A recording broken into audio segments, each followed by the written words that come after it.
அருணாச்சல பிரதேசத்தை சேர்ந்த சிறுமி ஒருவர் வடகிழக்கு மாநில மக்களை முகாமைப்பை வைத்து சீனர்கள் என அழைப்பதற்கு எதிராக உருக்கமாக பேசிய வீடியோ சமூக வலைதளங்களில் வைரலாகி வருகிறது.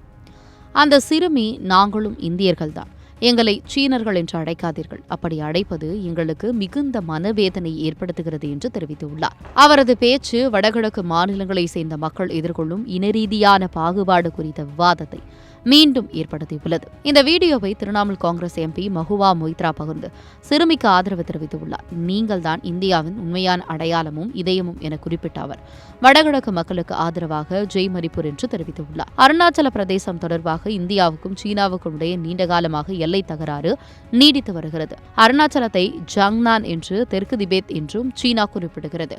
மேலும் அப்பகுதியில் உள்ள இடங்களுக்கு சீன பெயர்களை சூட்டி வரைபடங்களை வெளியிடுவது, இந்திய தலைவர்கள் அங்கு செல்லும் போது எதிர்ப்பு தெரிவிப்பது போன்ற நடவடிக்கைகளையும் மேற்கொண்டு வருகிறது. ஆனால் அருணாச்சல பிரதேசம் இந்தியாவின் ஒருங்கிணைந்த மற்றும் பிரிக்க முடியாத பகுதி என்பதே இந்தியாவின் நிலைப்பாடு. பெயர்களை மாற்றுவதாலோ வரைபடங்களில் மாற்றி காட்டுவதாலோ ஒரு பகுதி சீனாவுக்கு சொந்தமாக விடாது என்றும் இந்தியா தொடர்ந்து திட்டவட்டமாக கூறி வருகிறது. இந்நிலையில் நாங்களும் இந்தியர்கள்தான் என்ற சிறுமியின் வார்த்தைகள் வடகிழக்கு மக்களின் அடையாளத்தையும் தேசப்பற்றையும் உருக்கமாக வெளிப்படுத்தியுள்ளன.